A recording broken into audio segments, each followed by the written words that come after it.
What up, YouTube family? Hey, man, this is Terrell 404, the Extra Point Podcast, and we are back.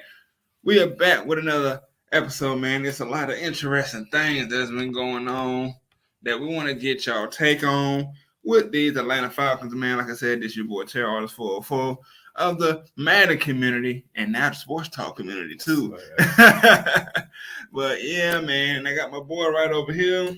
What's going on? What's going on, everybody? It's your boy Rashad. Like I said, everybody know me at LowG29 on Twitter. Once again, that's at LowG at 29 on Twitter. Yeah, my folks, man, I got a lot of people, who do watch it, who I already know well and down. I'm up and down Atlanta Falcons. I know about everything in the NFL landscape, but I'm about these boys right here. I'm about these boys. Exactly, man. We're about the red and black up in here, we all Atlanta, even though I'm already said we not. But anyway, man. So I guess we're gonna go with the popular topic at hand. I think it's the most popular. It is. It's about like 50. It is. It's the most popular one because it's the latest news. Right. So we're gonna go ahead and get into this Matt Ryan reconstruction. I want you to break it down to the people, like, what is a reconstruct? How does that take place? What does that mean? And what does that mean for the Falcons and all? Well, I ain't the best at this, but, I dissected the best way I can. From the looks of it, they were saying, it was $12 million. That's how much room had got cleared, $12 million. That's how much money we had ended up gaining, which was $12 million. And I know after following Spoke Track, I guess 3 voidable years was added on to that, which was $9 million in 2024. Then it said $3 million for 2025, and then like another $3 million for 2026. That was a Spoke Track board. I don't know if that was accurate or not. That was just something that I had seen last night, and then I know a couple of fellow Falcon members was also talking about that as well. So I'm not too certain with that, but I mean, when you think about it, kind of felt like a restructure was going to happen. True enough, I feel like in the sense of we already know there were teams that was calling about Atlanta because you had the report of teams saying that they don't know if we was really going to be trading him or not based off conversations that was being had about him. So I could tell people were trading, like trying to see what it would take to acquire him. But on the grand scheme of things, what Atlanta wanted it's not what people was offering. So I believe, if I'm not mistaken, I believe it went from like 46 million to like 55 million. So we all know he's not going anywhere this year. And why would he? Because I feel like their vision and their plan is, to build this team from the outside coming in. So when your next QB steps in, it's still gonna be a learning curve, because he'll be getting out down the field. But as far as like sitting behind Ryan, because I feel like it left us like by being a restructure, it still lets you know at the end of 2023 season, his contract is over with. So it could be a simple fact of they let him play out this year, see how he do. And we all know about the year 2 turnaround he has, but it's also going to come down to what this roster has in store as well. So the whole thing on it, like, we kind of knew that was going to happen, but like now my eyes are just focused on, okay, free agency kicks off on Wednesday. Free agency kicks off 4:00, but you already know that whole day we're gonna be hearing about who going here, who going there. But our general manager had already stated, I believe it was like almost 2 weeks ago, but he had already stated saying that was going to be mid-level shoppers. But I feel like if there are extensions that get done for Grady and for Jake Matthews, like Steve Weiss was saying, could possibly happen. You're looking at, I think you're sitting at 16 million now. So you're looking at maybe adding another, maybe about 20 million to that. So you're possibly looking at having, 36 million more than oh, my wife said, "Hey, bro, on the route. Hey, baby. Hey, What's baby. up, sis? Hey, baby." You're looking at having, 36, and then, there's also the scenario of it's a topic we're gonna talk about later. That other scenario, I'll leave that topic for later. Yeah. So yeah, you could looking at having, in mid to back end of 30 million, which is more than enough. I feel like, you can still be mid-level shoppers. You don't want to sign no one player to like a huge contract to where you wiping out majority of your cap. It can make you mid-level shoppers, but it could be those mid-level guys that you can get can be, an uptick from what it was that you had last year. Like last year we waited till like the very end, and we hit on guys like Cordell. We hit on guys like Cordell, and Fabian Moreau was serviceable. A lot of them guys, serviceable. At times, but it's just like with his restructure, I just felt like that was always going to happen. An extension is something that I thought wasn't going to happen, and it looks like they're sticking with that. That can change, depending on the outcome of the season. But I just feel like, at 43, if there is a quarterback there that they like, they may go ahead and take a guy like Desmond Ritter. But then again, Terry Fountain on them, they're still a wild card. They're still new in the game. So we don't even know what's going to go on at 8. We don't even know if they're going to stay at 8. So everything is up in the air. But I like the fact that nothing gets leaked. The only thing that did get leaked was Matt Ryan getting restructured. But in a sense, I still really don't feel like it was a leak, because it was kind of like, okay, we all knew that was going to happen. We all knew that was going to be on the table. So other than that, it's just like you don't hear nothing from them until it actually happens. And I have no problem with that.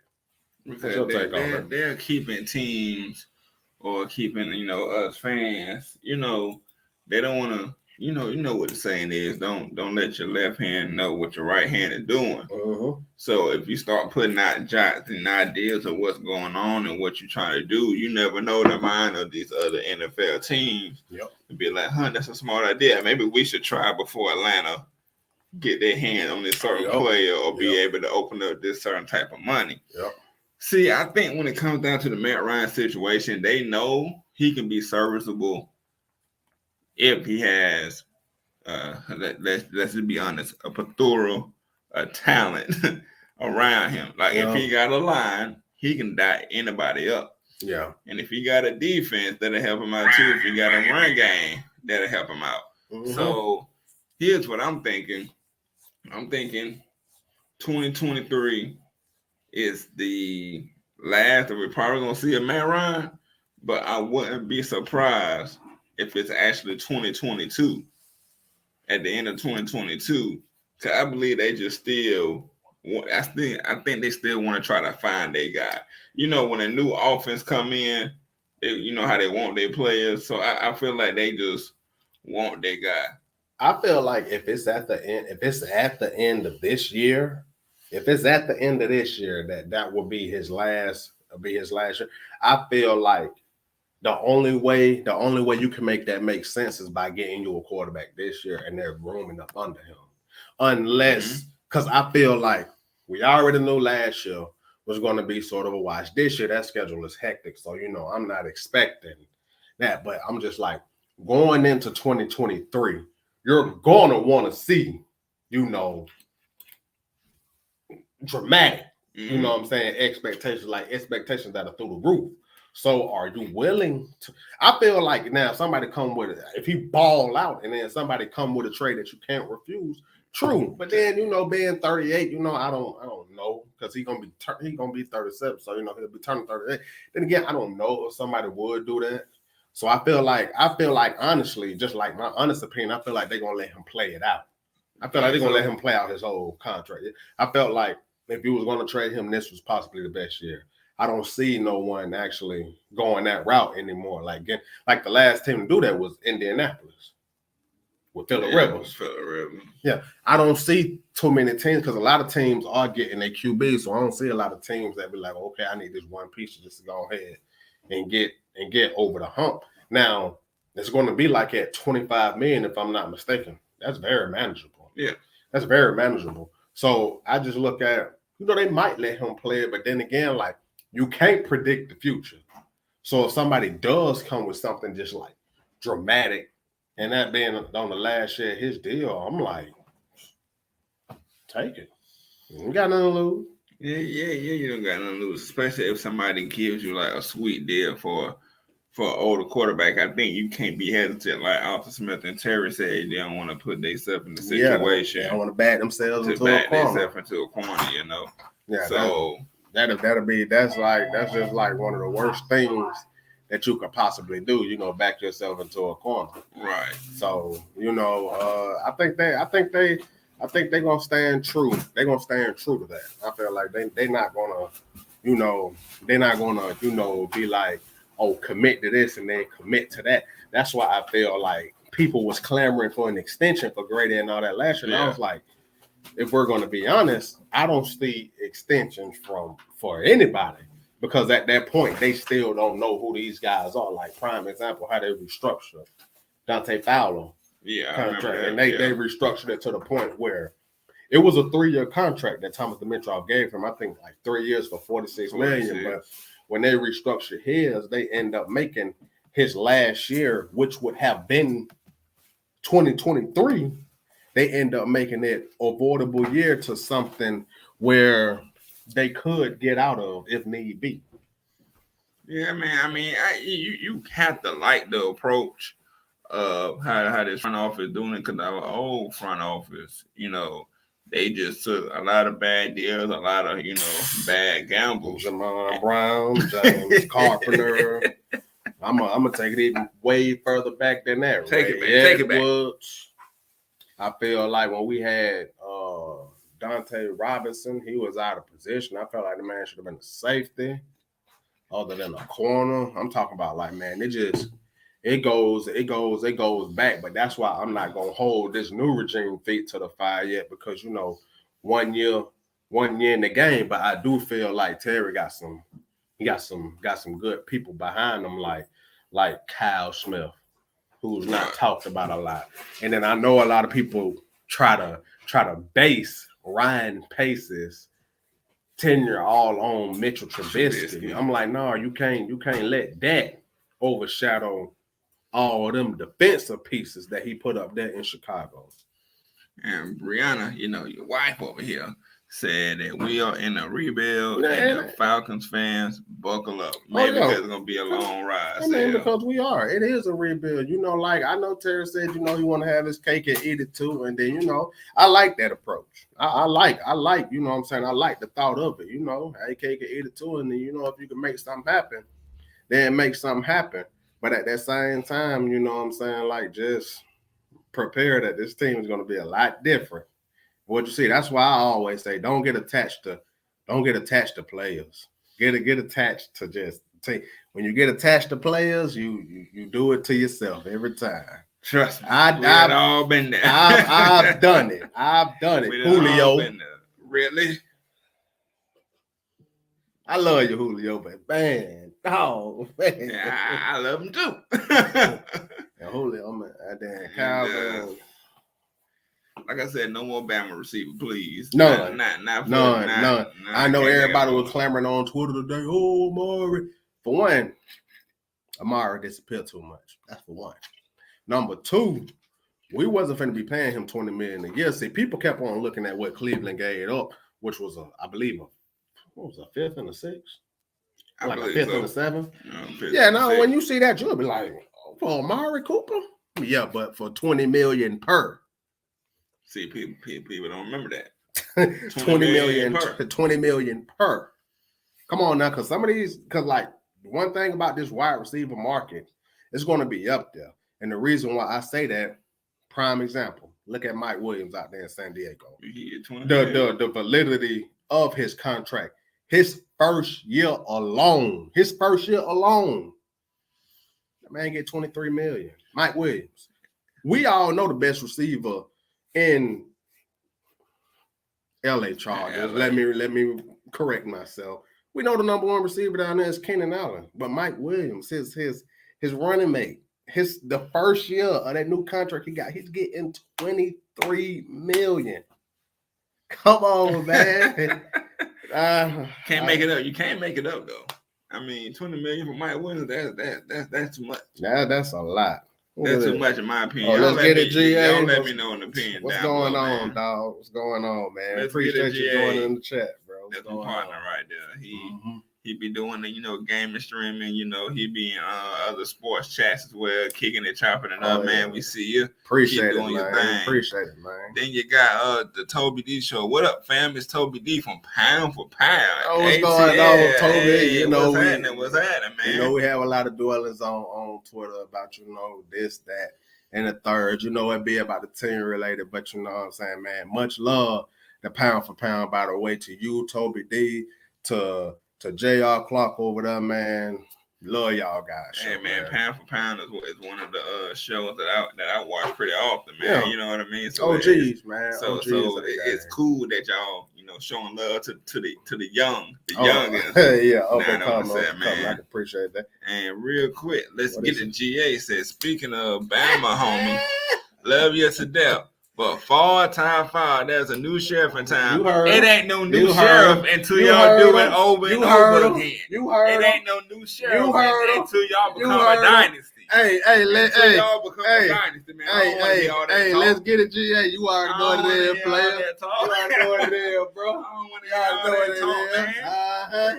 We done did this for like years and years. Y'all got y'all first tape. Y'all know how to act. This first tape overshadow every last single one you got. No, it don't. Yeah, it do. Yeah, do. Same and sit it down. Just because y'all sit it down. Just because before then y'all didn't win one since Herschel Walker don't mean it's more significant, man. But get what though? Sit it down, because we taking over. Sit it down. And we coming back stomping. Then what we gonna be coming back stomping. We gonna be like, you gonna catch up? We coming back stomping, man. You gonna catch up, Saban? We coming back stomping. Come on. Saban ain't worried about y'all. Sitting pretty on his throne. Best coach ever. You want to know why he worried about it? Why? Because he back there. We up it. How is he back? How is he back there and we on top? No, y'all ain't on top. Man, we on top still. Because get what? When the Georgia took a bite out of y'all ass, we took y'all heart with it too. So man, we'll be back at it. We'll see y'all in the national championship again next year, man. You think anyway, we got the folks up in here laughing, man. This the homie, man. Hey, baby, you already know what it is. When we lost, I was the first person to call him right after. This is just a little, little talking, but I was the first person to call him and say congratulations. Legitimate with it. Like it wasn't no trash talking. It wasn't none of that. He said, "You already know, homie. Terry got the excuses. Whatever. We'll see if y'all be back." He Bama made. So what can you expect? So we're gonna go ahead and hop into this next topic, which I believe is, if we get this person, that'll be a good set off for Terry. I mean, it's always good knowing, when your name get brought up in the conversation. And I know a lot of people, and I was one of the people who thought this too. A lot of people were saying, he want to go to a contender. But this man, out his own mouth, came out earlier today and said, it ain't even about the money. He said it's about putting him in the best position to succeed, put him in the position to where he can go off. Now, we got to remember, this is a guy who played in New England. Did he go anywhere else before he went to Arizona? I'm not sure. If y'all know the answer to that, go ahead and leave it in the chat, man. Please let us know. But I know the guy went from New England. He was unknown to me when he was at New England, but New England I'm gonna look it up to Arizona. I mean, just entire that landscape. The man just has been a nonstop terror. a nonstop terror, you know what I'm saying, for opposing offenses. And he's speaking from his thing, saying putting him. He went straight from the wing over to Arizona. Okay. He said out his own mouth, it's about putting him in the best position to succeed. Now I know, of course, he's at that stage in his career where did he win a wing with New England? Probably did. Yeah, 9 times out of 10, he was down there. 9 times out of 10, you know what I'm saying? He probably won. So he had to, because he was there from 2012 to 2015. So. Oh yeah. He maybe won about 2 of them. But I want to put this on y'all mind too. See, think about it. He puts me in the mindset of someone like Cordell Patterson. Cordell Patterson had already won him a ring with New England too, and he was.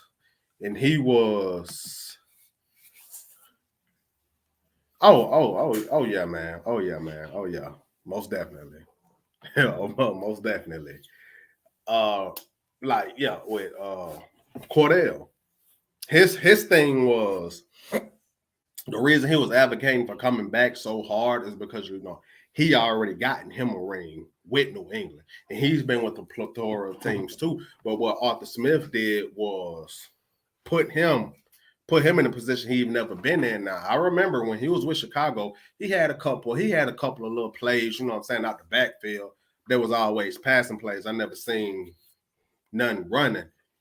Arthur Smith had him across the board on everything, to the point where they end up taking the kickoff duties away from him because how much they had him invested into the offense. So that's why I was like, some guys who already have rings, it ain't even sometimes be for the money for them no more. It'll just be, putting them in a position to succeed. And then some guys, who have rings want more. But a lot of guys who don't, I can understand. Why. So in Chandler Jones' situation, I don't even think it's about being on a contender for him no more. Me personally, I could be wrong, but I'm just going based off of what he put out there. So you know what I'm saying, we shall see. I mean, if we get him, man, that'll be one piece to the puzzle, because as of right now, you have no pass rush. So that'll be one piece of the puzzle, but that'll be also that veteran presence that you will need, because I just feel like no matter what goes on in this draft, you need at least 2 guys on that line coming out this draft. Yeah. Rather it be in the middle or coming off the edge. We out of everything, we at least need 2 coming out of here. One in the middle, one on the edge.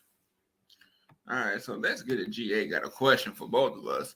He said, let me ask y'all both this. Do y'all personally believe in Arthur Smith and we need to just give him some time, or does he look like a deer in headlights? I always say this, and I tell you this all the time, bro. All the time, man. This man took a 4-win team and won, 7? You won 7 this year? 7 games. So, yes, he had a little bit of deer in the headlight moment. Ain't no coach perfect, but he did better than what our coach, our old coach who coached us for like 3-4 years, maybe 5. He did better with him, better than them, with a way less talented team. So that's why I say it was a success. It wasn't a successful season as in wins, but it was a successful season prior, because the season prior, he did more than Dan Quinn did. You can see the potential. It's a couple of games that we should have won. We easily could have been a 10-win team, possibly in the playoff, but nobody looking for the playoffs this year, this past season. So, I mean, I can see. I like that he's no nonsense. That he'll cuss you out if you messing up, and if you do good, he just look at you like you should be doing good anyway. And so I think we might be in good hands with Arthur Smith, but you never know. But I'm gonna say out on the limb right now that we're gonna be in pretty good hands with Arthur Smith. What you think about him so far? Arthur Smith. Did he like a deer headlights? I would say the thing with Arthur Smith, the reason why I would give him time, because like I think when he first started out with Washington, if I'm not mistaken, I believe it was like one of those quality control type of deals. And then, he worked his way into being an OC out there in Tennessee.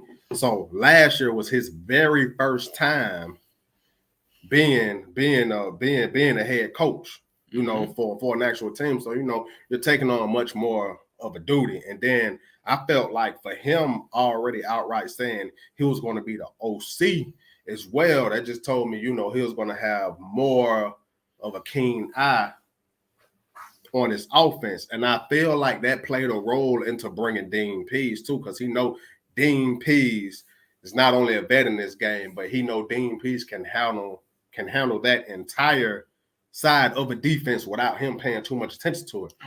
He's good. Yeah, he's going to pay attention to it because he's the head coach, but Dean Pease got that on lock. So I feel like it's going to be a learning process, and we can tell by some of the decisions that was made. We can tell it's going to be a learning process. It's going to take time, but I feel like you learn from that. Now, if we go into this next year and then we're still seeing those same mistakes, if we're still making those same mistakes, if he's still making those same mistakes as a head coach and you're going to have questionable calls from time to time, but just like the exact same mistakes, then okay, it'll be a little worrisome. But I won't castrate him after 1 year because this is his first year being a head coach. Cool, yeah. This is his first year being a head coach, so I won't castrate him after 1 year. I've known, I got to give people time, like. Just like Brian said right here, give him a little bit of time. What she say? He came into a mess. Got to give him time. This roster, thank you, baby. Just like my wife just said, like this. Think about it. Let's just think about it. In 2020, that roster we had opposed to what we just had this past year. You had Julio, even though he was banged up, but you had Julio. You had Calvin. You had you still had what's that boy? Tight end that we had. I ain't talking about Kyle. They got hurt. What, Jaden Graham? No. Hayden Hurst. You had Hayden Hurst. Smith? No, I was talking about Hayden Hurst. Actually. Oh, you talking about Hayden Hurst? Yeah, okay. You had Hayden Hurst, even though he was still here this past year. But that was going to get overshadowed by Kyle Pitts. You had Ty Gurley for whatever that was worth. But you get what I'm saying. You had so much more talent, to work with too in 2020 opposed to 2021. So I feel like with Arthur Smith, you got to give him time. And then also, if anybody follow his coach and his philosophy, the things that he liked to do, he's trying to get this team back to how we was when we first drafted Matt Ryan, which was ground and pound. You had that tight end, you had that all-world tight end that's gonna tear it up across the middle, like Kyle Pitts just on the whole. Yeah. Oh yeah. And then he just had a stalwart of an O-line in front of him to where he was barely getting touched. And then like our wide receivers, they had to be thick guys or guys that was just strong, to get into that blocking game. They got their passes here and there down the field. But it was just, hit you in the mouth, real disciplined, which is something they lost their way with Dan Quinn on that. One thing about Mike Smith, he had those guys disciplined, and I feel like that's the mold that Arthur Smith is coming from as well. So I feel like give him a little bit of time, but if it started being repetitive actions, same issues, same problems, okay, then we gotta holler at you, player. All right, real quick, Keyshawn the Mills, aka my wife, appreciate you for telling the people that. Make sure you all like it up, share it, and let a Falcons fan to let another Falcons fan know to subscribe to the channel, man. Oh yeah, man. Yeah, man. If you think we cool, you think we know a little bit of football talk, go ahead and hit that subscribe button. We will most definitely appreciate it. Appreciate that. Well, I appreciate you reminding us to say that. And we're gonna get back to Brianna here real quick. We're gonna get to these couple of comments. Okay. And then go on to the next topic. She said that she just didn't like how he didn't let the players play in the preseason. I agree. You know what? I agree too, because week one, Lord have mercy. that showing that we seen against Philly, I was like, man, did we even come to play? But you know what though? But you know what? I hope that right there opened his eyes to like, I don't care who you are. Get out.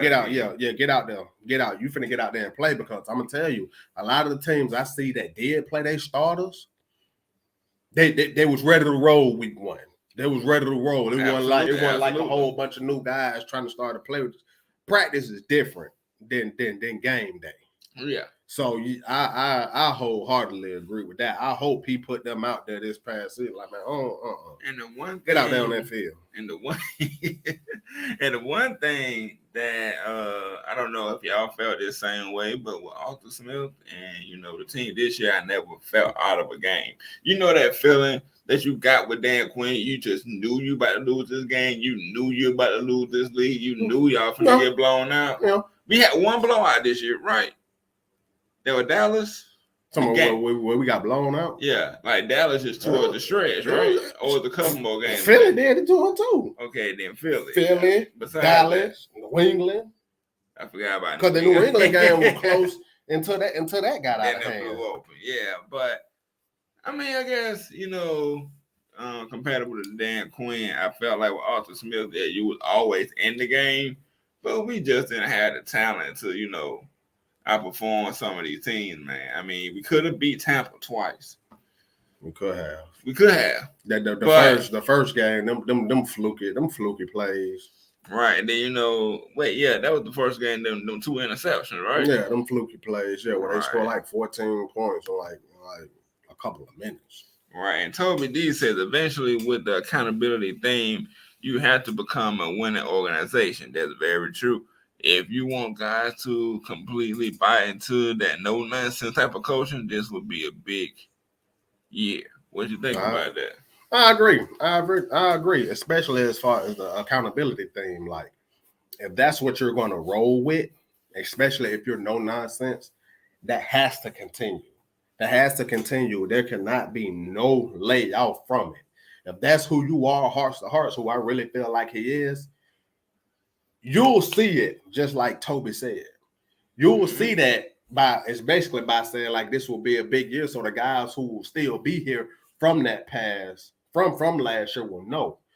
Arthur Smith is no nonsense. He's about getting down to business. He's about handling the job. He's about due diligence. He's about move on to the next play after you do. Don't get up trying to do all that celebrating. Like military style. Yeah. Like when I'm on you the field, yeah, I still want you to enjoy yourself, but also don't get lost into want to celebrate so much other than handling things at task. Don't get lost in the sauce, right? Yeah, that's it. Well, if you're gonna say that, I am lost in the sauce for Sauce Gardner. So, you're gonna bring out that sauce there. Yeah, I'm lost on that, but on that field, don't you get lost. You be focused. You straight to the point. You know what I'm saying? Just matriculating that ball down the field. And I feel like I don't even like what it was, 7-10. Yeah, that was good for a trash bin of a roster. I mean, we're just gonna be perfectly on the trash bin of a roster. And then, true enough, just a lot of those games came down to people, who they felt like was just as bad as us. But I'm just like, you got to play who's on your schedule. You can't pick who it is you want to play. You got to play at your schedule. Yeah, we can't control that. Yeah, well, I mean, like that's why I say, you beat this person and that person. Come on, man. And what I want people to realize is, from the looks of last season, our schedule looked tough, but teams change every year. Mm-hmm. So who seemed to be so tough to beat might not be as tough to beat the next year. You know what I mean? But granted perspective, we looked at, we got to play Baltimore, we got to play Pittsburgh. Those going to be tough games. But then you don't know how Atlanta's going to come. You just don't know. Because you got to take it 1 week at a time. You don't know what product we finna put on the field. So, it's going to be interesting. It's going to be interesting. I'm going to love every second of it. I don't set myself up for failure. So what I do is, I just let things play themselves out. I put my foot in my mouth entirely too too much on too many occasions. So now I'm gonna just let things play out and then get my perspective based off of that. All them years, I just be like, man, we about to do. We played this person, we played this team, and we better go 12-4. Be more like 4-12. see how that play out for you. And so we're gonna get into this next topic right here, man, which is, I mean, half of this gotta happen. Half of this statement we're about to make has to happen. Fourier, Future, and Deion Jones traded. When I say have to happen, Deion got to go. Point blank, period. Because me and you have stated, you know, chopping it up just by itself. Practice, he's making the plays.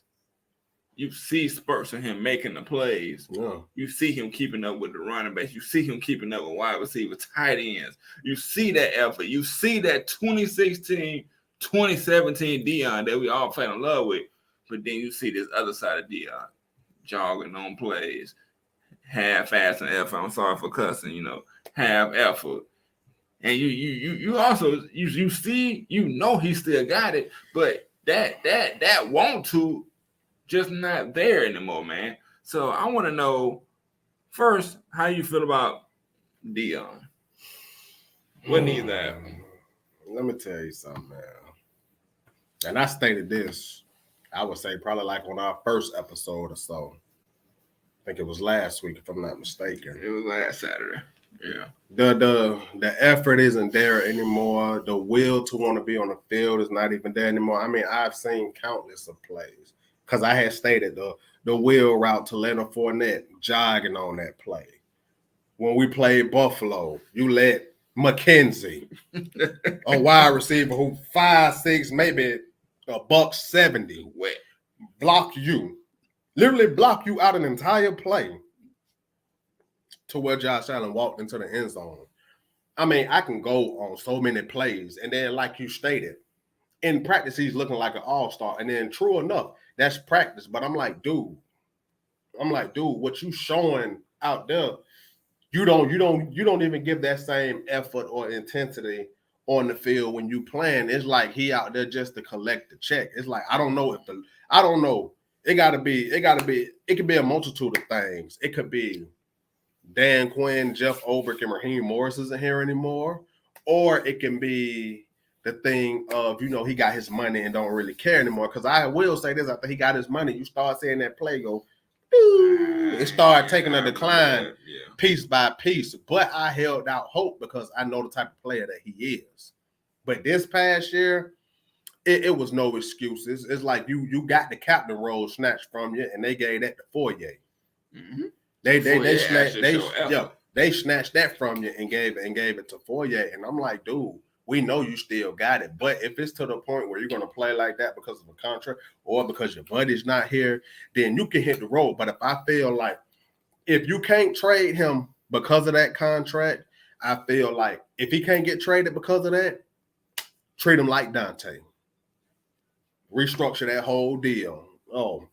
Going forward, the rest of your year is voidable, players. So you go out there and do what you did. We're gonna let you hit the bricks. We're gonna let you hit the bricks with him. Brianna says his time need to be done. Oh yeah, my thing is I don't want him here. I don't want him here. I just feel like his. So you're taking for a 7. I ain't doing it. That's okay, a 5th. I do a 5th. But you know what, man? Nah, man. You know what? Nah, I take a 7 because guess what? I take it for a 7. You know what I'm saying? Give me that money. I'm like, because guess what? I don't care what nobody say. Mikael ready. Mikael Walker is ready. And I'm like, and if you're not gonna give me your effort, I don't even want you on my team. That's where I'm at with it. If I'm not gonna get no effort, why be on my roster? I'm not gonna have you on my roster. I'm not gonna deal with that. Because you just out there collecting the check. You don't care. I can tell he be the only person on defense who got one of the cleanest jerseys when the game over with. See, he ain't did nothing. We done seen this clip 1,000 times. In this same situation that you just explained, McKenzie flat out blocked him out of a play. Right? I know y'all seen the clip. Everybody has of Chad Johnson, who's bigger than McKenzie, taller than McKenzie, tried to block Ray out of and he got forward. He said he ain't even feel him. That's the difference between a lion and just a cuddly bear, man. I don't know how to explain it, man. Yeah, like Ray Lewis had that dog mentality. He wasn't the fastest, the biggest, or the strongest. But Deion just don't have that. He let small people like that, get him out of play, get him out of mind. And remember that play, what was that? He took that bad angle versus Washington when he had clean dead to rights. He had the tight end dead to rights. I don't think that was Washington. That was it was somebody. It wasn't Washington, though. He had somebody dead to rights. And Buddy basically just, brushed them off, and and got upfield, got like another 15 yards. I know what you're talking about, but it wasn't against Washington because Washington tight end was hurt that game. As a matter of fact, Washington didn't even use their tight end a lot in that game. With the Washington game, J.D. McKissick. Wait, hold on. Which bad angle you talking about? No, I'm talking about. I think it was like close. Now, if you talk about against McKissick, yeah, that was a bad angle. But I was talking about a bad angle he had against. Because I was talking about this bad angle he had against somebody who was playing. It was a tight end. I remember that. It was a tight end where he took a bad angle, and that tight end just took it up the field. Got about another 15 yards because he just took a bad angle. Tight end was just and on up the field he went. I'm like, man, what the fuck, man? Gone. So we're gonna flip the flip side of this, man. So Fourier, future, we love him in Atlanta. We like him in Atlanta, man. But the rumors around is that he wants $10 million a year. I'm gonna go ahead and let you go first off of that. I love Fourier. I love what Fourier shown. I like how he's grown. I like what he's giving on that field. But also, I go by facts too, because I'm gonna tell you, I was one of the people who was fascinated with, the tackles, the amount of tackles he had. But you got to also put everything in perspective, and then look at how a lot of those tackles were accumulated. Like I seen something the other day where they was saying he was like 46th ranked linebacker, out of 64. No, it wasn't PFF. It was another one. I don't, because I'm too tall. Trust PFF. There was another one where. Said, no, I just rebuild. Yeah, it was just like, ain't nothing to cut that. I can't. You know what I'm saying? I can't. You know what I'm saying? Disagree. You know what I'm saying? Or disregard facts.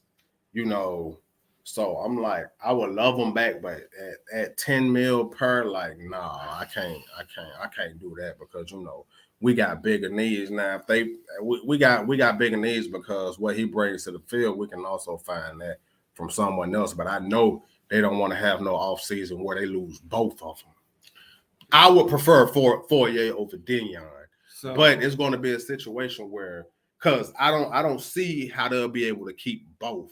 Because between both of them, that's a lot of money. Yeah, that's gonna be it's going. That's a lot of money, and I'm like that ain't no guarantee. I want that to happen, but that ain't no guarantee. It ain't no guarantee, man. So if you was Terry, what type of offer would you pitch to Fourier? If you was a GM, you handling the money, what type of offer would you pitch for it? Let me see. Like instead of 10, what would the number be? I can do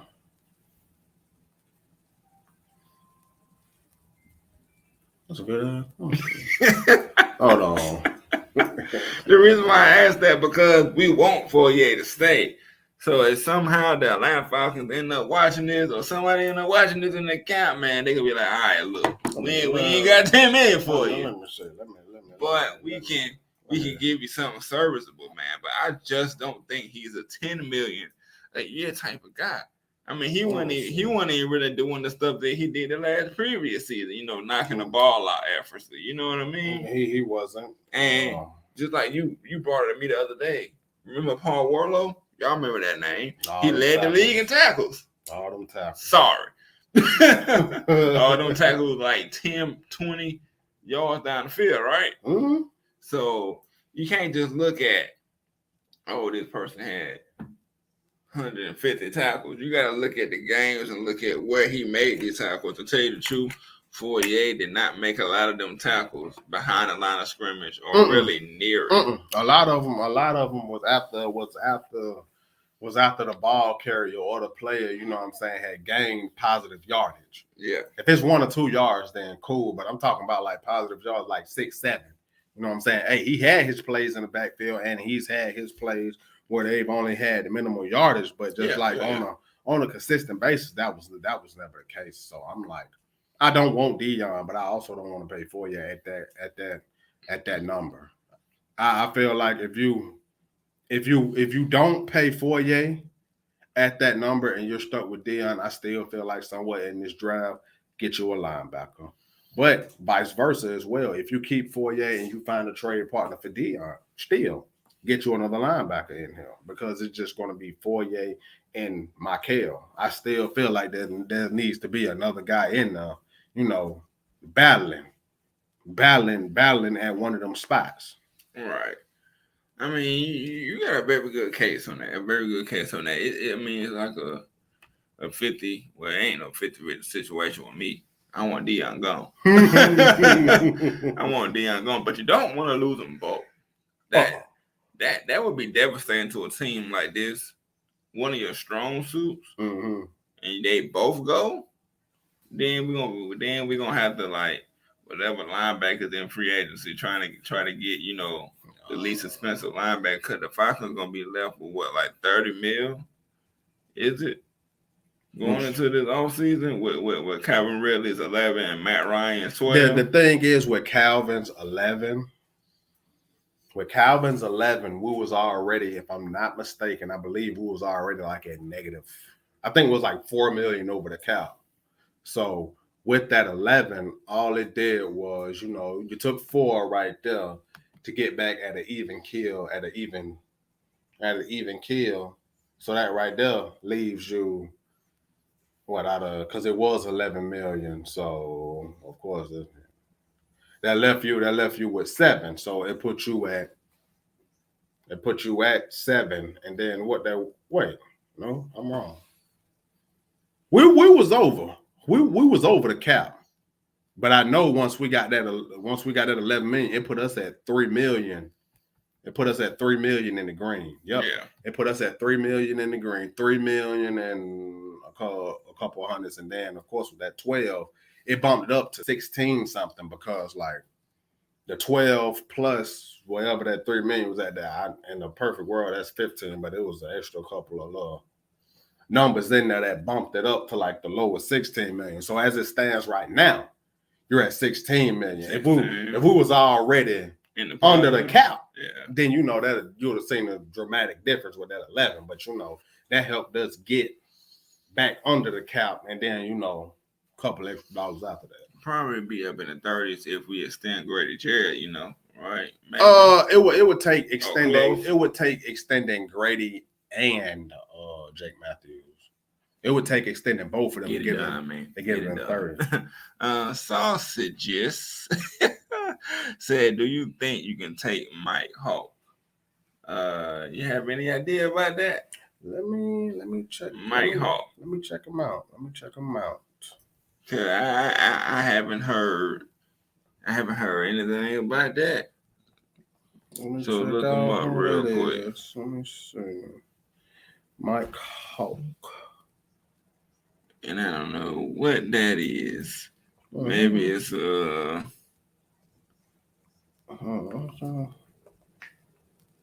see. Mike Hawk football player. Let's say University of what? That's an independent reporter and all that. Wait, Mike Hawk. We don't know what's going on here. We're trying to look the guy up, but trying to get some info on him right here, right now, but we do not really know. But anyway, we don't know where this is going. But let's see. I don't know the fuck that is. We don't know, right? Sorry about that. We don't know. We don't know.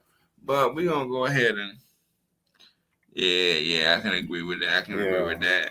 So we gonna exit out of that, and we already talked about Fourier and Dion. So now we're gonna go ahead and go to this next topic. Is who should the Atlanta Falcons keep? Who should the Atlanta Falcons keep? Who should they keep? Okay, well, I'm gonna let you go down on this one. You put the tender on my boy Cool again. You put the tender on Cool again because we need to keep Cool. Fourier, I was saying, at the right price. Patterson, that's so much into the air right now because I feel like if you do bring him back, it can't be for an enormous number. And the reason why I say it can't be for an enormous number, your legs got to get younger in that backfield. So I feel like that's already going to be taking a lot of tread. True enough, he came to us with not a lot of tread on his tires, but what I want people to also take into consideration, age. Age makes a difference. Yeah. Age always makes a difference. So I would like him back, at the right number to where he can be your gadget guy.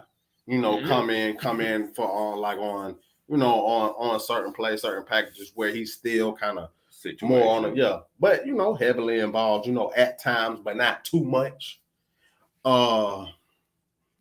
Russell Gage, I heard his market may be robust too, just because of the number that these people are signing these guys at. But if it just some other team, no, I'm just how some of these teams are re-signing players, and then also I can't really consider trade, because that's what a player's contract already was. So I would say Cool. I would say Fourier if possible. Patterson if possible, and my number one guy on who we should keep is one Mr. Isaiah Oliver. Bingo. We have to keep him. If that man comes back, you can sign him to a 1 year. You can sign him on a 1 year deal, which is very, incentive laced as well too, because coming off that injury, so you don't know, if he's going to be fully back 100% or not. But I was like, that's one risk I would take because I know it's not going to be to a number that's just going to destroy us. It's going to be at a number that that we can work with. So that's one guy I'm really hoping we re-sign because he's shown he is tailor-made for Dean Pease defense. Tailor-made. The guy that we were just trashing the year before showed us in them couple of games that he witnessed Dean Pease, man. Yeah, because it's like playing on that outside of Dan Quinn defense did not work for him. He was made for nickel. Yeah. He was made for nickel in the NFL. He was made for nickel. So that's my number one guy over everybody. I agree. I agree with you. You can't let him walk or Cool. Because Cool has earned his respect here in Atlanta, man. I know he had a rough going, or what is that? When it was San Diego, or was it? Yeah, it was San Diego. It was San Diego. And then he got cut from another team as well. But he is more than diligently did what taking over the torch. That Matt Bryant left. Remember, we had the other kid. What was his name? Talking about the one who was trash. Vecchio. Yeah. We just like, oh Lord, bro, we need Matt Bryant back. Then Matt Bryant came back, and he was just horrible, man. But we ain't gonna speak about Matt Bryant. That's an Atlanta legend right there. He did well enough for us. Very well. But I think those are two players that you just got to. You got to bring them. You got to give Isaiah Oliver another chance. It ain't no if, ands, or buts about it, man. No if, ands, or buts. Like you have to, bro. That's given. Yeah. That's given. Now, if they somehow just let Isaiah Oliver walk, that's one that I'm not going to agree with the be front happy. office on that. Yeah, I'm not going to be. I'm not. And that's why I feel like, it's a perfect situation where it should happen, because let's just be honest. Before this year, even though he got drafted in the second round, up until that point before this season had even started, he didn't show you the caliber of a second round player. You didn't get that from him, so I don't feel like his agent can come to the table with a robust number. Exactly. Talking about, you could sign him at this. No, we only seen maybe about like 4 or 5 games of it. So I feel like a 1 year incentive, like, real small deal, like maybe 1 year for $2 million or something like that. Come more on the ends of a prove it deal. And then, he proved that he's back from, not only he's back from that injury, but, he's back to playing at that intensity, at that level, and that Dean Pease defense. I'm all for re-signing him to a big deal. But just like right out the gate, like, I got to see something first. I mean, it's the name of the game. It's a business. It's a business at the end of the day, man.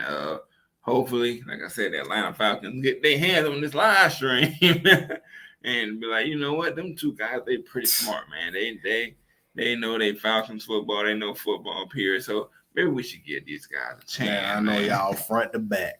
And we appreciate everybody that has watched this live stream, that's watched the previous other 2 live streams, that's watched the video that was put out, man. We appreciate all the love, man. We appreciate all the love. So, we're going to get into this last topic of the day, which I think Atlanta should really look at it. Yes. They should really look at this. Yes. He's one of the most sure-handed receivers, good route runner. He's going to be right in the range where Matt Ryan need him to be that guy for him. The possibility of Atlanta Falcons getting Jarvis Landry. What you think? Me, I would see, because this is his last year in Cleveland. That's why they went on ahead and let him they're giving him the option of seeking a trade. Now, if they release him, then that will make it even better. It's just right now it's a trade, but see, that trade is going to cost $14 million. And at that price, I'm asking you to be, at that price, I'm asking you to be a number 1. Now, if you go that route and you're still thinking on, drafting somebody, then that's cool. But I'm like, he's going to be tailor-made for the offense, because sure hands, like we number said, their number 1 go-to in Cleveland is run. So, he's going to be in on the blocking game as well. But he's a perfect route runner. Them short to medium throws is his game. And then that's perfect. That's perfect for Matt Ryan. And he has yak ability too.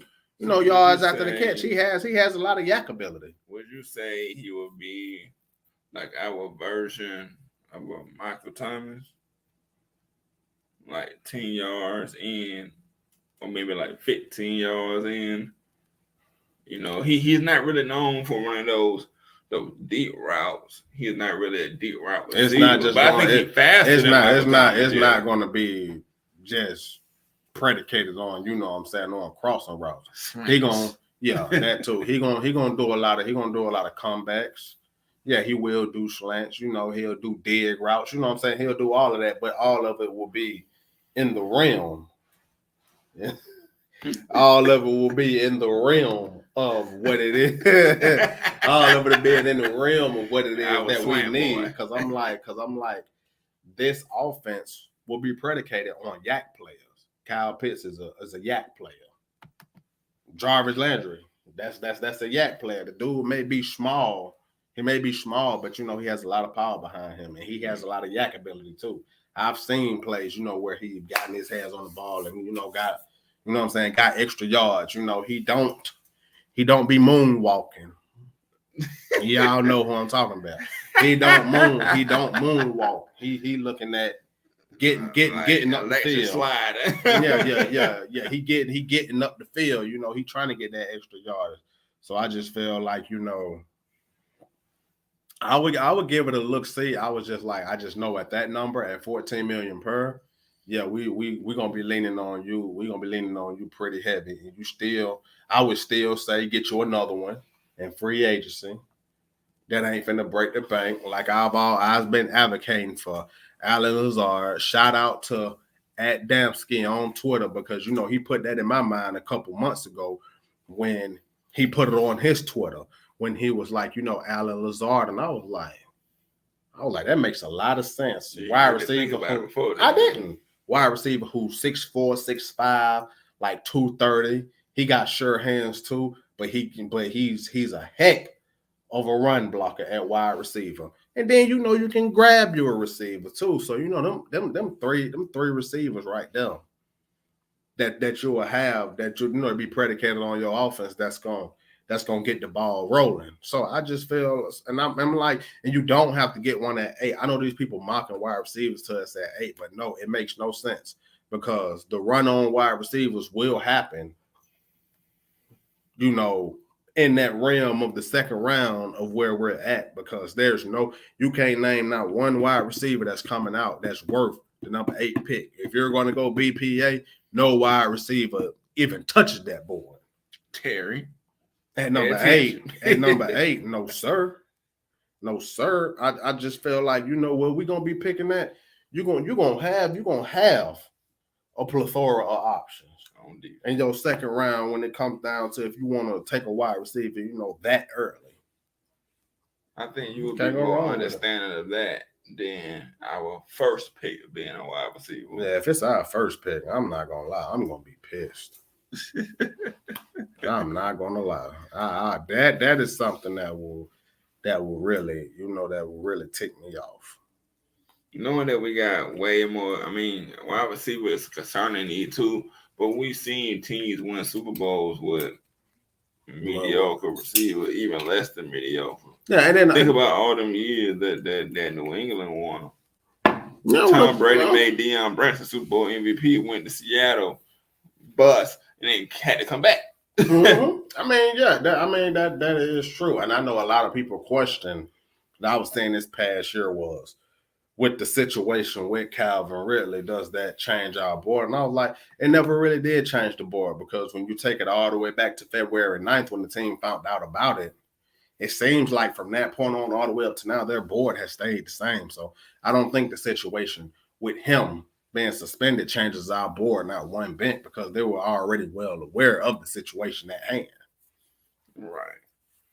And I love that Terry didn't deal him anything bad. Now, if the Eagles somehow still, or any team still, after all that broke out, after everything's been known, if they still be like, we want to trade for Calvin Ridley, go ahead now. Oh, you can have. Go ahead now. We done did you the due diligence of not doing that without y'all knowing that. Now y'all know it. Now y'all want to still call the phone? All right, we going shoot. Because the whole thing about that is, even if Terry would have dealt him, not only would that would put a bad taste in every other franchise's mouth, they're not going to want to deal with you.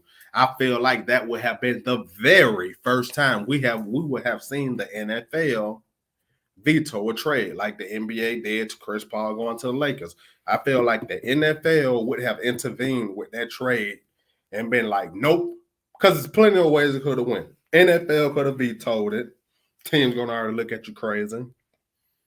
You do the trade and team's going to look at you crazy, but guess what? That news broke before the new league year had even got here. So that other team was going to be like, you know what? Nah, that trade ain't going down no more, because guess what? It's not official until the first day of the new league year. So, yeah, we shipping him back over there to y'all, and what we said we was going to get y'all, oh, no, we keeping that. So it would have never worked.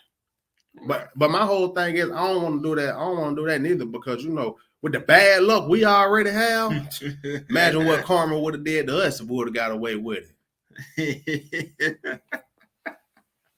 Man, the life of being a Falcons fan, man, we've seen some very, very unlucky moments. Yeah. And we don't need no more, man. But I would like the possibility of Jarvis Landry coming. I just think 14 million would just be like too much. But like you said, we can't handle if it's a trade. Now, if he a free agent, then they can knock that number down some. But if it's it's a trade, then either you go for it or you don't. Yeah. So it's just if they want to invest that, because that would be the last year of his deal, so they could go into a situation where they get him and then they extend him. And he's 30, ain't he? Yeah, he's gonna be 30. So it could be a situation where you extend them for like another 2 years or so. So it's a lot of ways you can go with it, but I'm all for trying to get them. If we can. Hey man, I mean, hopefully the Atlanta Falcons they just take their time with it. You know what I'm saying? Look through thoroughly the free agent process and the draft. Take BPA in the draft. Yeah. If you don't see that guy that just pop out, the eyes out you, don't be afraid to just trade back. But I don't think they trading back that first pick though. That first pick got too many people on the defensive side. Yeah, I don't think so neither, because you're going to be left in a situation to where you're going to have at least anywhere from 1 to 3 guys that you really want. So that's my take on it. And we have entered the last portion of the live stream, the extra point, where it was like anything that you got to get off your chest, anything that you want to say, any shout outs or whatever, man. Go ahead, man. You got the floor. Shouts out to everyone in the chat. Shouts out to everyone in the chat. Like and subscribe. Please, we will really appreciate it. We're still new, up and coming, but we're gonna keep on pushing this content out. We're gonna be consistent. We're gonna push it out. So I would just say shouts out to everyone in the chat. Shouts out to everyone who was watching again and once again and always. And you can find me on Twitter at LilG29_, which will be at LILG29_. Follow this man. He got a little growing Twitter page going on. On Twitter. So man, I interact with everyone. Any ideas and things like that are thrown my way. I interact with those. Like I'm probably one of the most nicest guys that you'll ever meet. And then I know my team through and through.